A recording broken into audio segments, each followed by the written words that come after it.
बर्तमान बड़ खबर पानीपाग को नहीं पुणी आसूची नुआ सूचना नुआ अपडेट आगामी 4 दिन पर्यंत पागर हेब परिवर्तन कालीठू बदलिब पाग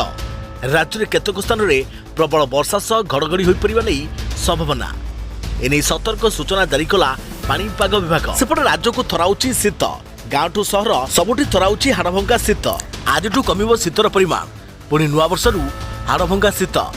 शीतर थरिब सारा ओडिशा। हेलो फ्रेंड्स मु सत्य आपण देखुचंती नरसिम्हा क्रिएशंस पे देखु नै संपूर्ण डिटेल्स इन्फॉर्मेशन जानिबा ता पूर्वरु वीडियो को लाइक करंतु जदि पाउछंती आपनकर संग साथी मानको वीडियो को शेयर करनतु जदि फ्रेंड्स आपण माने हमर ए चैनल ले नुआ ही वीडियो देखुचंती पूर्वरु केबे भी सब्सक्राइब करनाती तुनिहाती चैनल को सब्सक्राइब करसि तो पाखर आस्तुबा बेल आइकन को बज रखतांतु तबे कालीठू रातिर तापमात्रा रे 2 रु 3 डिग्री बढ़िबो फल रे शीतर प्रकोप कमिवा नै पानीपाग विभाग कहिছে पानीपाग विशेषज्ञों मतरे 27 रु 30 तारिख पर्यंत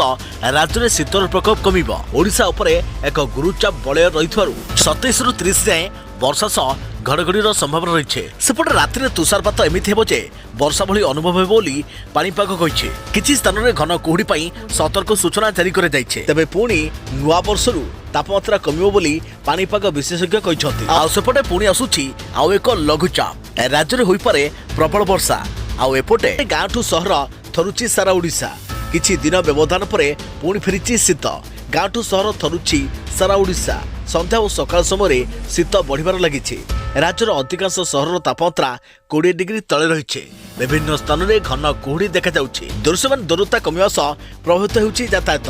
अनुगुल फुलबाणी और भवानीपाटना को घन कुहुड़ी पई सतर्क सूचना जारी कर जाइछि तबे यातायात समय सतर्कता अवलंबन करने परामर्श देछि पानीपाग केन्द्र